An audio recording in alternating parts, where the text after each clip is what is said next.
Sejam todos bem-vindos a mais um vídeo do canal TV Soma, professor Tecílio Norberto. Nesse vídeo, iremos responder as questões da prova do concurso para o cargo de soldado policial militar da Polícia Militar do Distrito Federal. Iremos responder as questões envolvendo raciocínio lógico e também matemática. A prova foi aplicada no dia 21 de maio de 2023 pela banca Instituto AOCP. Vamos lá, vamos ver como a banca cobrou as questões de RLM dessa prova. Questão de número 15. Então, a primeira questão da sua prova seria a questão de número 15, que foi a prova aí aplicada para a Polícia Militar do Distrito Federal. Olha só o que cobrou a questão de número 15. Durante uma patrulha diária, uma viatura se desloca com a velocidade média de 40 km por hora. Então, ele te deu aqui uma grandeza. Então, a primeira informação que eu tenho que verificar que eu estou trabalhando com grandeza, que é velocidade média, que é quilômetros por hora. Completando o seu percurso em 3 horas. Então, aqui, quando eu chego a essa análise da primeira questão, eu já verifico que é uma questão de regra de 3. Por que é regra de 3? Porque ele te deu duas grandezas. Ó. Eu tenho uma grandeza que ele chamou aqui de velocidade. Então, já vou extrair para cá que a primeira grandeza é velocidade, e ele disse lá que é 40 km por hora. Então, estou aqui com 40 km por hora. Então, a velocidade foi dada em km por hora. E te deu tempo. Ó. O tempo foi dado em horas. Quanto é o primeiro tempo aqui no comando da questão? 3 horas. Então, tem um total de 3. Regra de 3 sempre é nesse formato. Primeiro período, né, do comando da questão, ele vai te dar duas ou mais informação, que como eu tenho duas grandezas, é uma regra de 3 simples. Se eu tivesse outra grandeza, né, já seria uma regra de 3 composta, mas a banca aqui colocou apenas duas grandezas. Então, é uma questão envolvendo a regra de 3 simples. Aí vai perguntar quanto tempo, no próximo parágrafo, né, no próximo período aqui desse comando da questão, ele vai perguntar agora o tempo. Ó. Quanto tempo faria esse mesmo percurso se a velocidade utilizada fosse de quanto? De 48 km por hora.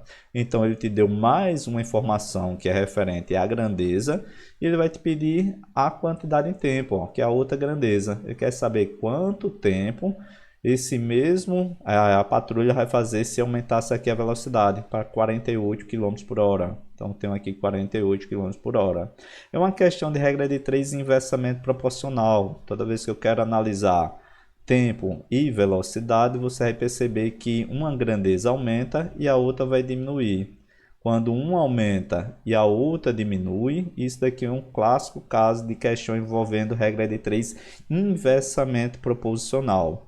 Onde eu tenho aqui a velocidade com 40, se eu aumentar a velocidade, você vai perceber que eu vou diminuir o tempo.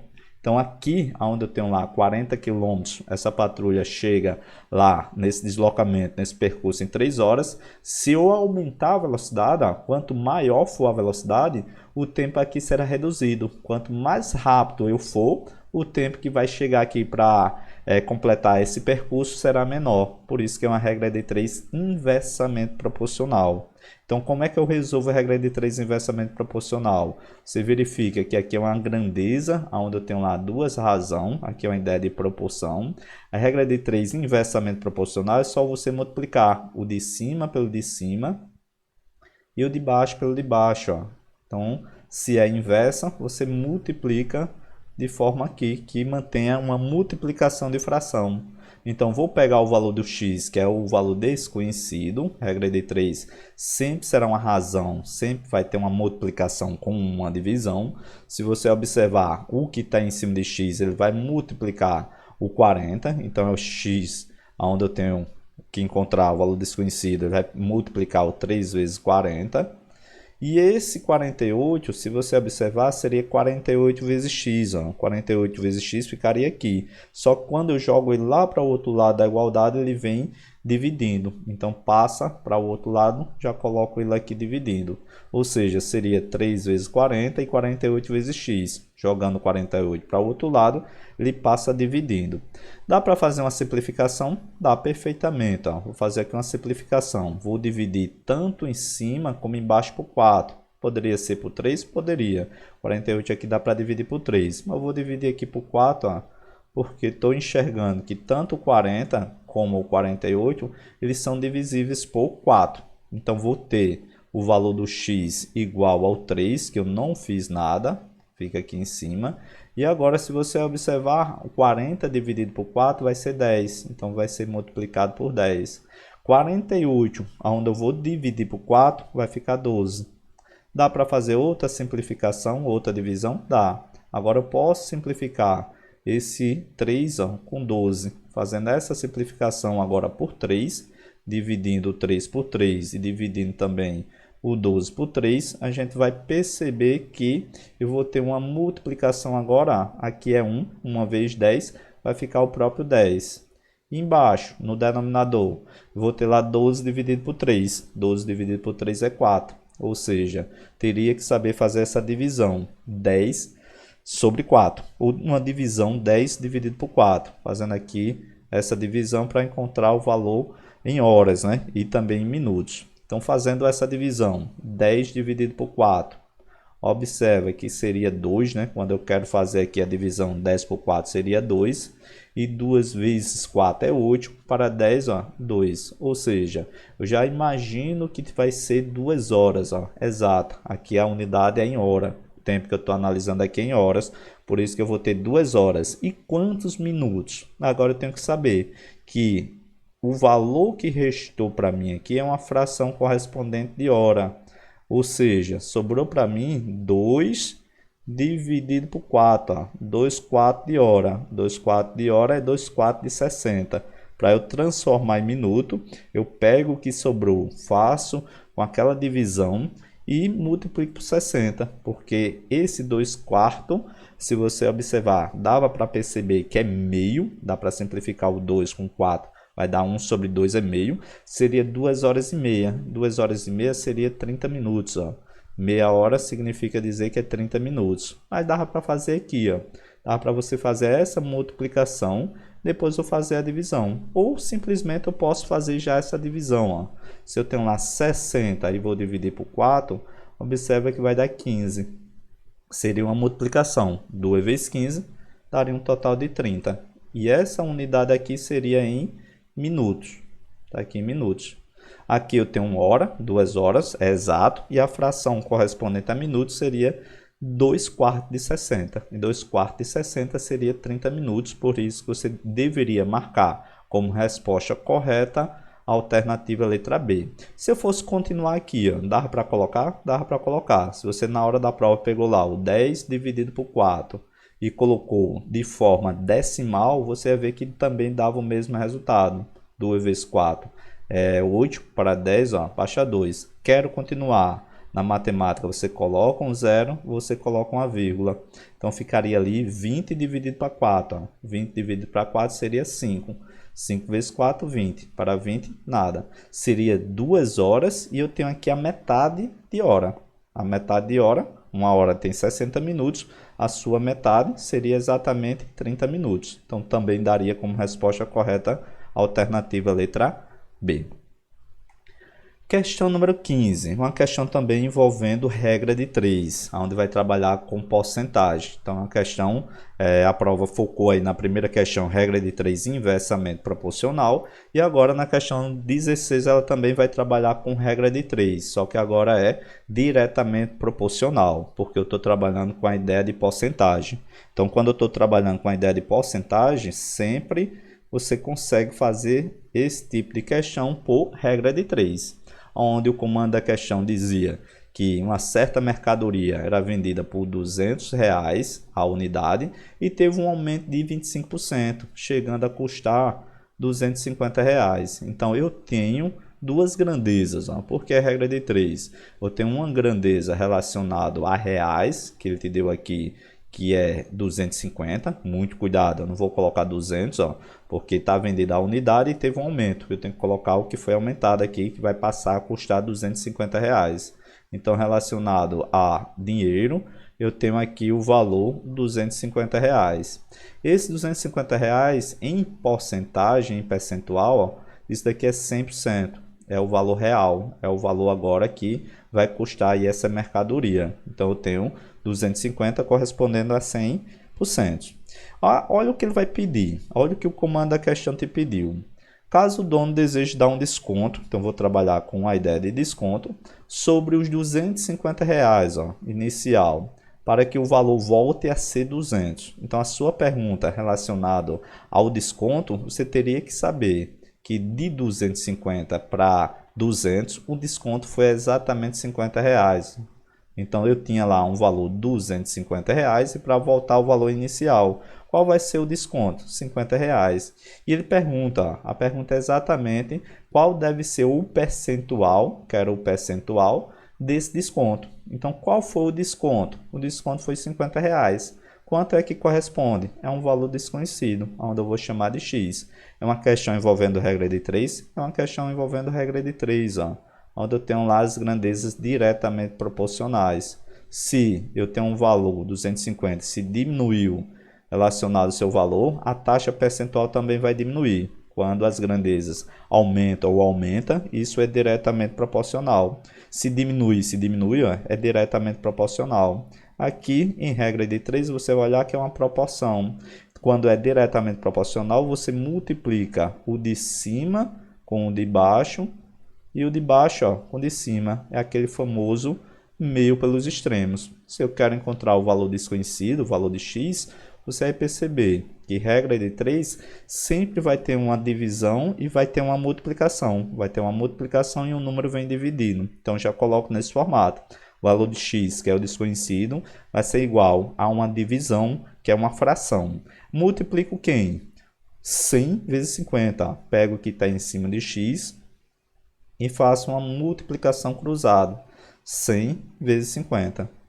E agora, o que é que eu faço? Eu pego o 250, multiplico por x. O 250 ficaria aqui ligado ao x. Mas de forma já instantânea e rápida, para você não perder tempo, quando você está fazendo provas de concurso, você tem que ganhar muito tempo. Então não precisa você botar o 250 aqui para depois jogar ele lá para o outro lado da igualdade e fazer a divisão. Então quando fazemos questões envolvendo regra de 3, multiplica o de cima de x com o de baixo, e esse valor que está em cima da outra fração ele vem dividindo, ó. Por isso que fica 250. 250 multiplicou o x, ficou 250x, só que eu tenho que jogar ele lá para o outro lado, por isso que ele passou dividindo. Agora ficou tranquilo, ó. Dá para cortar um zero com zero e fazer a simplificação. Faço esse zero com esse zero, esse 100, ó, dá para dividir com 25. Quanto é 100 dividido por 25? Seria 4. Poderia simplificar o 5 com 25? Poderia, o resultado seria o mesmo. Aqui ficou só uma multiplicação. 4 vezes 5. Ó. 4 vezes 5, você encontrar como resposta 20. E essa unidade que encontramos como resposta é aquela grandeza inicial. Se eu estou procurando aqui em termo percentual, porcentagem, ó, minha resposta também será em porcentagem. É 20%? É 20%. Você teria que marcar como resposta correta para essa questão a alternativa letra C. Mais uma questão. Questão agora 17. É uma questão que vai envolver o princípio fundamental da contagem. Uma questão de análise combinatória. Porque eu já sei, porque no final, no comando da questão, vai perguntar de quantas são as maneiras diferentes de escolher aqui essa ideia do tomates. Ó. Então aqui é análise combinatória. Questão nesse formato que trabalha de quantas maneiras, de quantas formas, de quantas possibilidades, é questão de análise combinatória, onde vai trabalhar aí pelo princípio fundamental da contagem. Então vamos ler a questão. Certa receita pedia que fosse usado tomates no preparo de certo alimento, sem mais instruções. Um homem que nunca havia cozinhado teve várias dúvidas sobre o preparo e percebeu que não havia uma forma única de usar tomates. Até aqui não tem nada importante para a gente chegar à nossa resposta. E agora vem, ó. Ao ir ao supermercado, viu que havia opções de comprar tomate cereja, tomate saladete e tomate longa vida, né? Longa vida. Então tenho aqui 3 tipos de tomates. Então já vou organizar aqui. Comando a questão disse que eu tinha lá 3 tipos, ó. Então coloquei aqui. São 3 tipos de tomate que essa pessoa aí vai comprar aí para fazer aí seu alimento. Perfeito. Aí ele diz lá, né? Em casa ficou em dúvida. Disse aqui em casa ficou em dúvida se deixaria com ou sem pele. Se você observar as tomates que ele vai escolher aqui dos 3 tipos, ele faz referência e vai escolher com pele ou sem pele. Então, tenho 2 possibilidades para escolher esse tipo de tomate. Eu tenho com e eu tenho também sem. Sem o quê? Sem pele. Estou trabalhando aqui com a ideia de pele. Qual vai ser a outra informação que o comando da questão vai te dar? Eu vou trabalhar agora referente a se deixava com semente ou se retirava, né? Onde ele dizia, olha, se deixava com ou sem pele, da mesma forma que não sabia se deixava as sementes ou retirava. Também eu tenho 2 possibilidades aqui para selecionar. Também eu tenho 2 possibilidades. Eu seria com sementes ou sem sementes. Por isso que eu tenho 2 possibilidades também. Agora relacionado a sementes. Sementes. Tá aqui. Perfeito. Identifiquei as possibilidades. Olha o que vai pedir. Se considerarmos todas as maneiras de se cozinhar, desde a escolha do tipo de tomate, tá aqui, comando da questão disse, e vai desde a escolha, eu tenho 3 tipos de escolha do tipo de tomate. Escolher deixar ou retirar a pele, eu tenho 2 possibilidades, e deixar ou retirar as sementes. Então, o comando da questão foi claro, ao te dizer que eu tenho que selecionar do total dos tipos, tá aqui, tenho que selecionar se vai ter ou não a pele, colocar aqui o P de pele, e tenho que selecionar também se vai ter ou não sementes, o S aqui de sementes. Pelo princípio fundamental da contagem, você vai perceber que era simplesmente uma multiplicação. Tenho 3 tipos de tomates, tenho 2 possibilidades para ser com pele ou sem pele, tenho 2 possibilidades para ser com semente ou sem semente.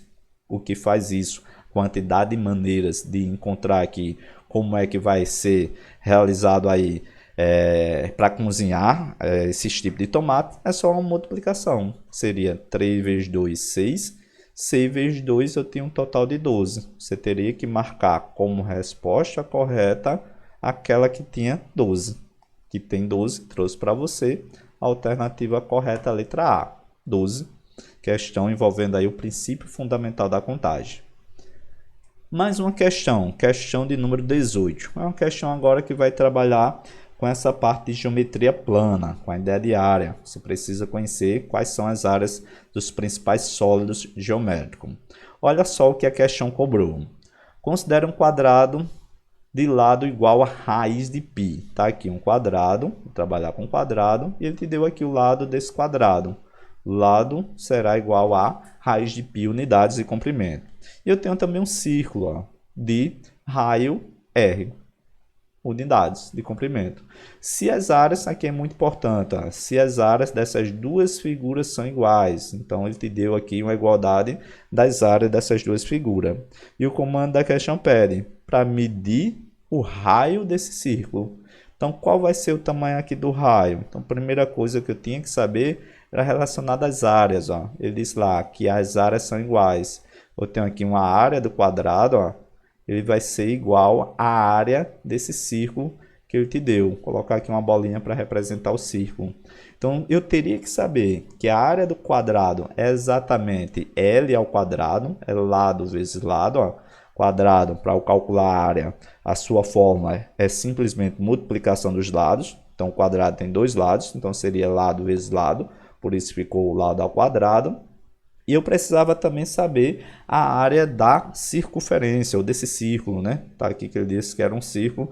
Então, qual vai ser a fórmula da área do círculo? Seria π vezes o raio ao quadrado. Então, isso aqui é a fórmula para calcular a área do círculo. Então, tenho aqui as áreas iguais. E o comando da questão foi claro. Diz que o lado é igual a quanto? É igual a raiz quadrada de π. Então, eu tenho um lado aqui desse lado, que é referência ao quadrado, é só substituir. Onde tem L, eu vou colocar exatamente a raiz quadrada de π. O comando da questão te deu que o lado corresponde à raiz quadrada de π. Só que o lado é elevado ao quadrado, por isso que eu vou colocar a raiz de π elevado ao quadrado. Eu quero encontrar quem é que vai ser meu raio, tá aqui. Então, agora, observe que eu tenho que fazer uma simplificação. Se eu tenho uma raiz elevada ao quadrado, você pode cortar, você pode simplificar esse valor da raiz aqui, fazendo a simplificação com expoente, são iguais, ó, raiz de índice 2 elevado ao quadrado, eu posso simplificar, que vai restar exatamente o que está dentro da minha raiz, será aqui o valor de π. Então, será o valor de π, isso vai ser igual a π raio ao quadrado. Quero encontrar o valor do raio, ó. Esse π está multiplicando, joga ele lá para o outro lado, ele passa dividindo, então vai ficar o valor de π, π do outro lado, joguei para cá, ele vem dividindo, vai ser igual ao raio ao quadrado. Está aqui igual ao raio ao quadrado. Agora eu quero concluir para encontrar o valor do raio. Se eu tenho aqui o valor de dois números iguais, ó, porque o π ele é um número irracional, né? 3,14 aproximadamente. Se eu estou fazendo uma divisão por dois números iguais, isso aqui dá 1. π dividido por π, isso aqui é 1. Vai ser igual ao raio ao quadrado. O expoente ele está aqui desse outro lado da igualdade. Querem isolar o valor do raio. Então eu jogo lá para o outro lado. Esse expoente ele vem para o outro lado. De acordo com as propriedades de radiciação e potenciação, quando eu jogo um expoente para o outro lado da igualdade, ele vira uma raiz. Então, ele vem em formato de raiz quadrada. Ou seja, vai ficar raiz quadrada de 1, e isso aqui vai ser igual ao raio. Quanto é o valor da raiz quadrada de 1? A raiz quadrada de 1 é o próprio 1. Então, o raio vai ser igual a quanto? O raio vai ser igual a 1. Era o que o comando da question pedia.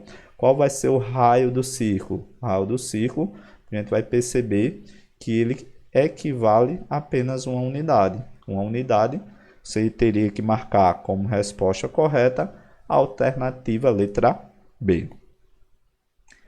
Mais uma questão agora envolvendo a parte de raciocínio lógico. Olha o que ela pediu. A afirmação todo dia é dia de luta. E diz que isso é falso, ó, sendo equivalente a dizer. Primeira coisa que eu tenho que saber. Nesse tipo de questão, quando ele te dá lá é falso, não é verdade, é mentira, a banca quer que você faça uma aplicação das regras de negação. Então aqui você teria que saber que é uma questão envolvendo a negação do quantificador tudo, ó. Então eu teria que saber.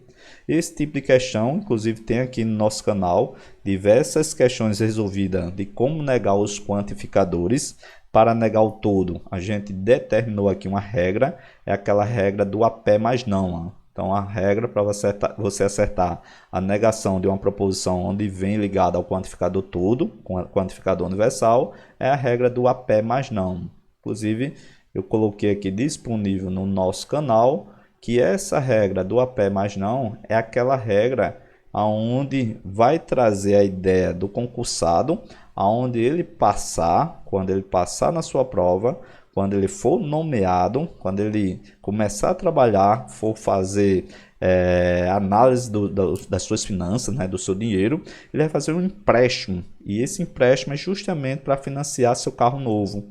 Então, ele vai fazer um empréstimo consignado no primeiro pagamento, vai comprar um carro novo financiado e vai dizer: agora sim, a pé mais não, não ando mais a pé. Negação do todo é a expressão a pé mais não. O que significa essa expressão a pé mais não? Qualquer termo que vier ligado ao algum, que é referente a esse a, algum, o termo referente ao pelo menos uma, esse p referente ao pelo menos um, e também relacionado ao existe, ó, o e do existe, negando o verbo mais o advérbio não.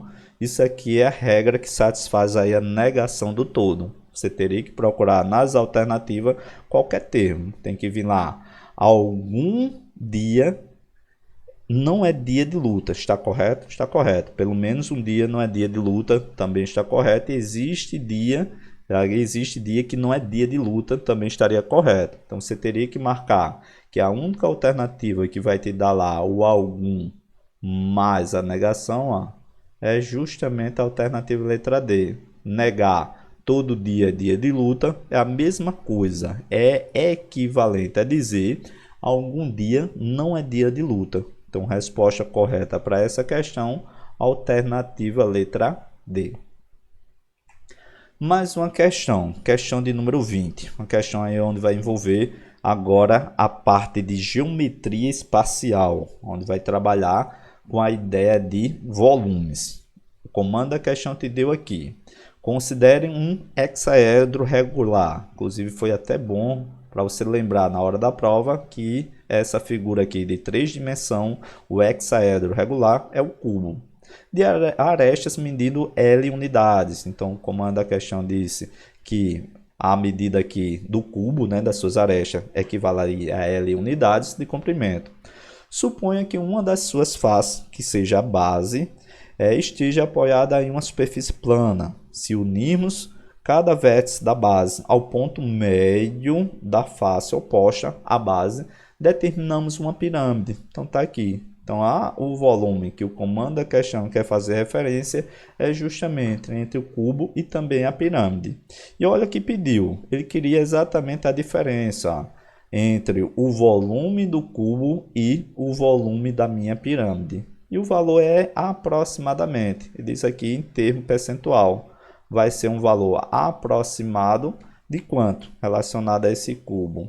Então, a questão queria que você soubesse fazer essa diferença. Então seria o volume do meu cubo, eu teria que saber a fórmula do volume do cubo, menos o volume da minha pirâmide. Vou colocar aqui VC para representar o volume do cubo e VP aí representando o volume da minha pirâmide.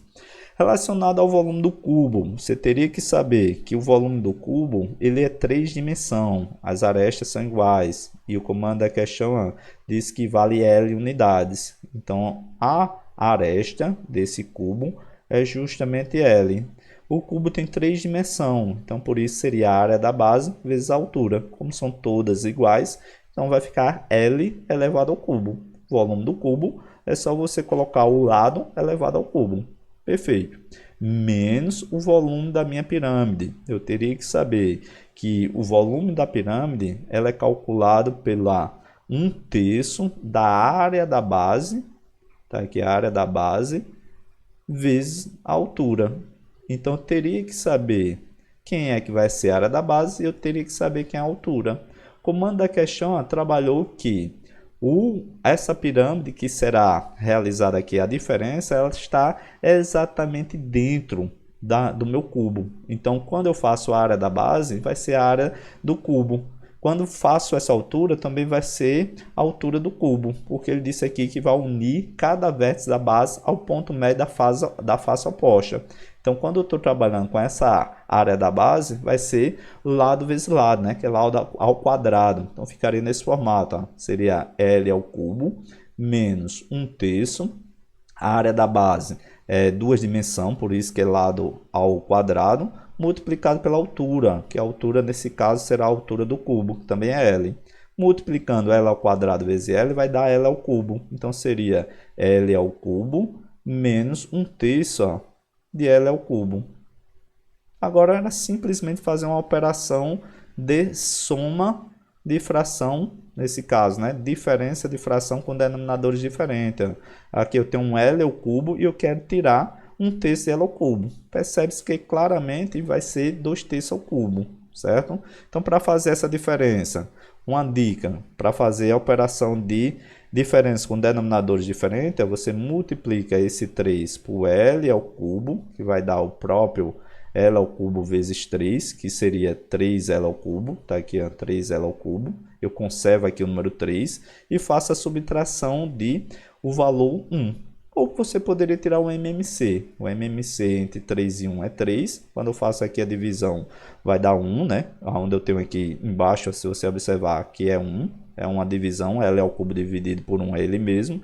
Então, o MMC é 3. Então, ficaria lá 3 dividido por 1 é o próprio 3. 3 vezes L ao cubo, 3L ao cubo. E agora, 3 dividido por 3 dá 1. Então, quando eu vou multiplicar por 1, por isso que vai dar o próprio L ao cubo. Então, vai te dar aqui L ao cubo. Conclusão, foi o que a gente disse inicialmente. Se eu tenho um L ao cubo e quero tirar 3 partes dele, o que sobra é exatamente 2L ao cubo. Está aqui, 2L ao cubo dividido por 3. 3L ao cubo menos 1L ao cubo, 2L ao cubo elevado aqui à terceira potência, né? 3L elevado à terceira. E esse L ao cubo, se você observar, é justamente o volume do meu cubo, ó. O que vai fazer diferença aqui que o comando da questão te deu é exatamente a parte da minha fração. Então, a diferença do volume do cubo e o volume da pirâmide é exatamente 2/3, ó, que é justamente do L ao cubo, que isso aqui é referente à área, o volume, né? O volume do meu cubo. O L ao cubo é o volume do meu cubo. Ou seja, a diferença dos sólidos geométricos aqui relacionados às 3 dimensões, o volume do cubo e o volume da pirâmide, será 2/3. Será a diferença.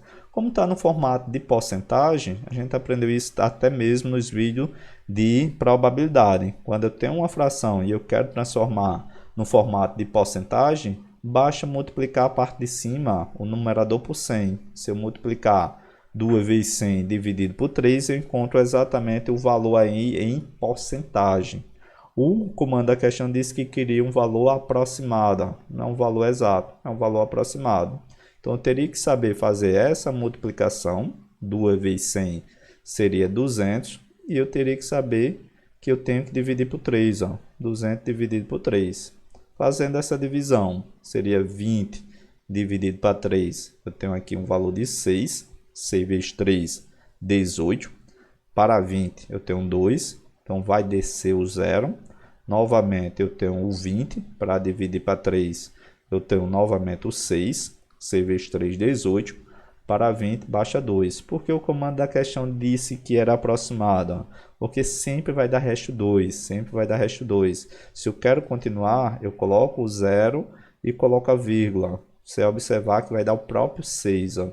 Vai dar o próprio 6, 6 vezes 3, 20, para 22. Sempre vai dar resto 2. Por isso que ele te deu esse valor aproximado. Seria 6,6% aproximadamente. Aqui é uma dízima periódica. Então, o valor aproximado que ele pediu para arredondar seria aquele que você encontrasse nas alternativas onde tinha 66,7%. Arredondou esse 6 para uma casa imediatamente superior. Ou seja, você teria que marcar como resposta correta onde tinha lá 66,7%. A resposta correta para essa questão seria a alternativa letra D. Mais uma questão envolvendo agora a parte de diagramas lógicos, uma questão aí de raciocínio lógico que veio na questão de número 21. Sabendo que todo compositor é poeta e que todo cantor é poeta, então pode-se concluir corretamente. É uma questão onde eu tenho que representar através de diagramas lógicos. Vou fazer aqui os desenhos para você ver como é que fica essa parte de diagramas lógicos. Questão número 21, ele te deu que era o quantificador todo. O desenho do todo é uma bolinha menor dentro de uma bolinha maior. Tá aqui, ó. Isso aqui é o desenho para representar o todo. Quem está junto do todo é o compositor. Vou chamar aqui, ó, de CO para ser o compositor. E o conjunto maior é do poeta. Tá aqui, vou chamar do PO para ser o poeta. Depois eu tenho que representar outra proposição categórica, que também é o todo. Tá aqui, é um desenho menor, uma bolinha menor dentro de uma bolinha maior. Vou colocar, está próximo do todo, é o cantor. Vou chamar de CA. Coloquei aqui CA. Vou chamar o outro, ó, que é o de poeta. Qual vai ser a conclusão válida? A conclusão válida para esse tipo de questão é aquele que você desenha o desenho único com as proposições categóricas que foram dadas. Eu começo sempre com o diagrama que está se repetindo, ó, que é o PO, que é justamente o poeta. Então, eu coloco aqui um diagrama representando aí o PO. E agora eu tenho que adicionar os dois diagramas, ó. Se você observar, tanto o conjunto aqui, o diagrama do compositor, ele tem que ficar dentro do PO, coloquei aqui, é o CO, e eu tenho também o CA. Quando eu vou colocar o CA, você vai perceber que pode ou não ter interseção. Então, esse é um tipo clássico de questão envolvendo diagramas, que eu tenho mais de um desenho possível. Então, coloquei aqui sem existir interseção. Então, aqui nenhum compositor é cantor, mas pode acontecer esse desenho também, ó. Essa conclusão também é válida. o desenho maior, o diagrama maior é o poeta, tá aqui.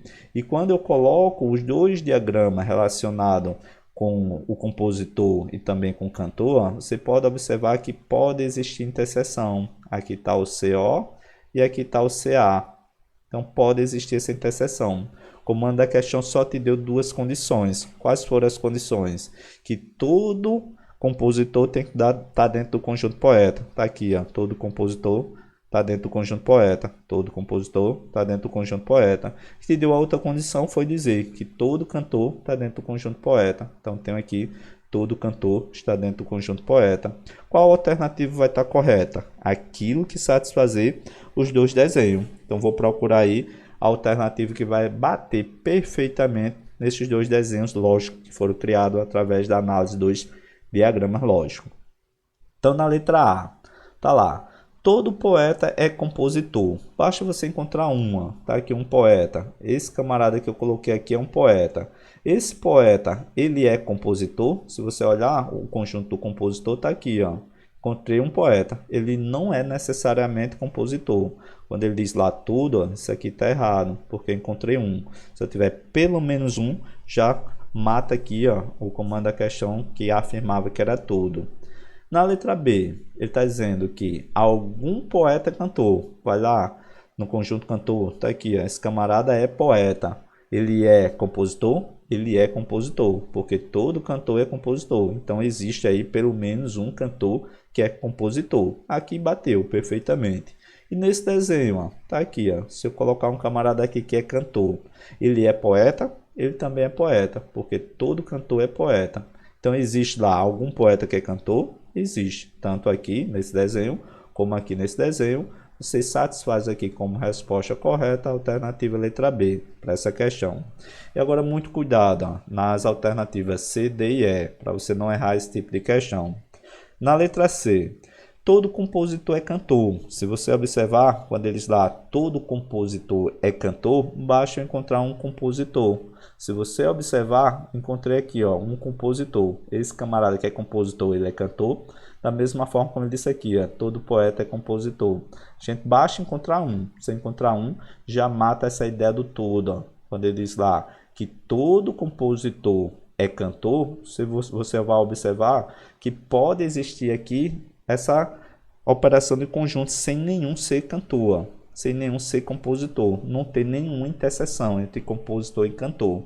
Não posso afirmar que todo compositor é cantor. Se você observar tanto nesse desenho como nesse desenho aqui, ó, isso não satisfaz o comando da questão. Encontrei um desenho aí que não satisfaz.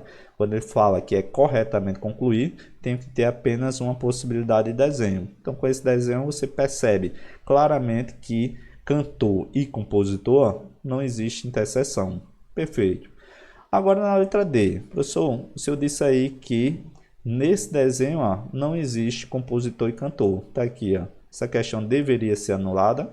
Não. É uma questão que, para ela estar correta, perfeitamente correta, ela tinha que ter um desenho único. Quando eu digo aqui na letra D, nenhum compositor é cantor, aqui se você observar, bate perfeitamente. Mas existe, ó, a possibilidade de ter compositor com cantor. Quando ele afirma dizendo que nenhum compositor é cantor, isso não é correto concluir, porque pode existir, de acordo com as proposições dadas, compositor que é cantor. Por isso que a alternativa letra D contém um erro.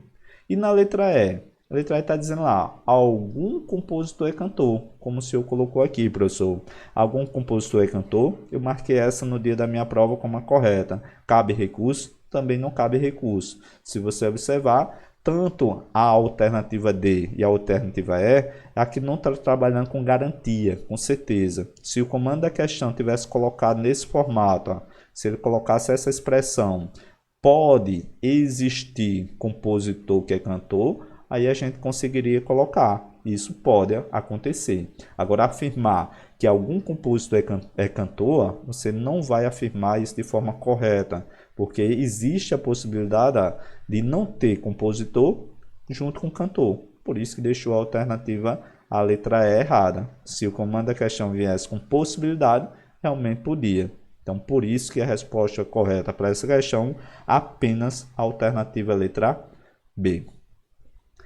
Mais uma questão envolvendo a parte de estrutura lógica, né? A partezinha aí é referente à lógica do raciocínio lógico, questão envolvendo o raciocínio lógico. Olha só o que cobrou a questão de número 22.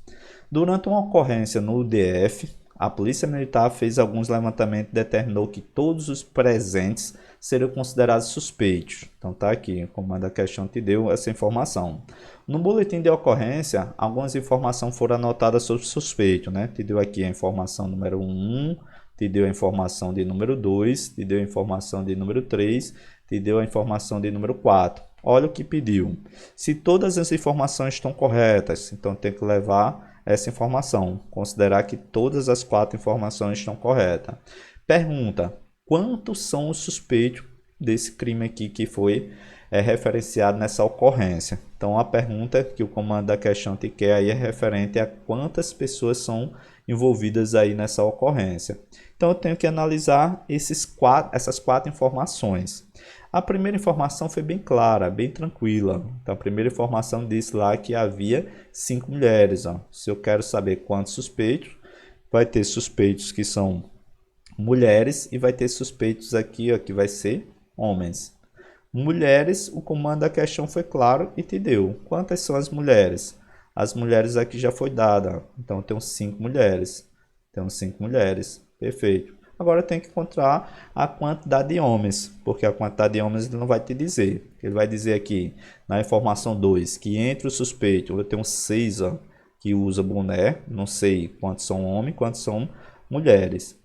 Dentre os homens, ó, eu sei que já tenho 3. Ó. Eu tenho 3 que não usavam boné. Então, dentro dos de homem, você vai ter uma conclusão referente àqueles que usam o boné, então aqueles que usam. E eu tenho também aqueles que não usam, tá? Aqueles que não usam. Para chegar aí à resposta correta, você deveria pensar nesse formato. Então, os que não usam, eu já sei quantos são, porque o comando da questão já te deu. Tenho 3 pessoas aqui que são homens. São 3. Então, tenho 3 pessoas aqui que são homens. Então, tenho 3. Perfeito. Agora, referente os que usam, né? Porque os que não usam, eu tenho 3. Os que usam vai depender dessa informação, que é a 4ª. Ele diz lá, entre as mulheres, 2 usam boné. Quantas mulheres eu tenho no total? Eu tenho 5. Ó. Se você observar nessa ideia que usa boné, eu tenho mulheres e eu tenho homens que usam boné aí, que são os suspeitos. E na informação 4, comando da questão te diz, ó, 2 usam boné. Das mulheres, 2 usam boné. Então eu já sei que das mulheres, ó, 2 usam boné. Se eu tinha 6 que usam boné, quantos sobraram para ser homem? Sobraram exatamente 4. Teria um total de 6 pessoas que usam boné. 2 usam boné por causa da informação 4. E dentre os suspeitos aqui que usam boné, seriam 4. Ó. Então, que usa boné seriam 4. Quantos homens eu tenho no total agora? Eu tenho um total de 7. Quantos são os suspeitos? Eu tenho lá mulher, que é 5, mulher. E eu tenho 7 homens, ó. Era uma soma de 5 mais o valor 7. Quanto é 5 mais 7? Você teria que procurar uma alternativa que tinha lá que constasse 12. E a alternativa correta para essa questão você verifica que é a alternativa letra E, 12 suspeitos. Questão 23, a última questão dessa prova, uma questão onde vai envolver aí a ideia de probabilidade, uma questão onde agora a gente vai ter que aplicar aqui nossa regra de probabilidade, uma questão envolvendo probabilidade. O que é que dizia essa questão 23? Dizia o seguinte: a ocorrência de um crime contava com apenas 2 testemunhas, isso aqui é muito importante, oculares, né? Como a questão te deu. Após o início das investigações, as evidências apontavam para 3 irmãos gêmeos, ó, tá? Aqui são 3 pessoas diferentes, são gêmeos idênticos, mas são 3 pessoas diferentes, sem qualquer característica física que permitisse distingui-los naquela situação. Sabes que nenhum deles tem um álibi e que um deles é realmente um criminoso, ó. Então aqui só tem um criminoso, de 3 irmãos, apenas um é o criminoso. Aí o que disse o comando da questão? As testemunhas, na ânsia de se livrarem rapidamente da situação, optaram por apontar aleatoriamente, ainda que de forma imprudente, um dos 3 irmãos como sendo o culpado. Considerando as informações constantes no problema, qual vai ser a probabilidade de ambas, todas as duas testemunhas, terem apontado corretamente para o criminoso? Então, a questão envolvendo probabilidade, a gente fez várias questões do assunto probabilidade. Você encontra aqui no nosso canal diversas aulas, diversas dicas de como acertar as questões de probabilidade. E eu disse para vocês, olha, as questões envolvendo probabilidade, você precisa utilizar a regra do pote, tá aqui. A probabilidade é uma razão, é uma divisão, onde eu tenho o O, aquilo que vai ocorrer, que é meu evento, dividido pelo total de possibilidade, que é o espaço amostral. Ou seja, eu preciso encontrar quem é esse O e eu preciso encontrar quem é esse T. O T é bem tranquilo de achar, porque o comando da questão diz que eu tenho 3 suspeitos. Ó. Tá aqui, são 3 irmãos. E quem é que vai ser o O? O O é apontar corretamente quem é o criminoso. E o comando da questão disse que apenas um deles é o criminoso. Dos 3, ó, eu tenho um que é criminoso. Se é probabilidade, probabilidade é uma razão, é uma divisão. Aquilo que eu quero que ocorra, nesse caso aqui vai ser 1, no total de 3. Como será 2 pessoas, ó, eu tenho aqui 2 testemunhas, aqui eu tenho que fazer uma multiplicação.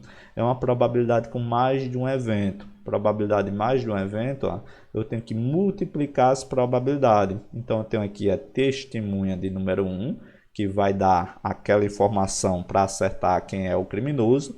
E eu tenho a testemunha número 2, que também vai opinar aí para acertar quem é um criminoso. Então, probabilidade, professor, é o O sobre o T. Então, probabilidade é uma razão, é uma divisão. Aquilo que eu quero que ocorra, nesse caso aqui é 1, num total de 3 pessoas investigadas ou envolvidas aí nesse crime. E eu tenho também, para a segunda testemunha, do total de 3, ele só pode escolher um, que é o acusado. Se é uma multiplicação de fração, basta você multiplicar o de cima pelo de cima e o de baixo pelo de baixo. Multiplicação de fração. Quanto é 1 vezes 1? 1 vezes 1 tem 1. 3 vezes 3 eu tenho um total de 9.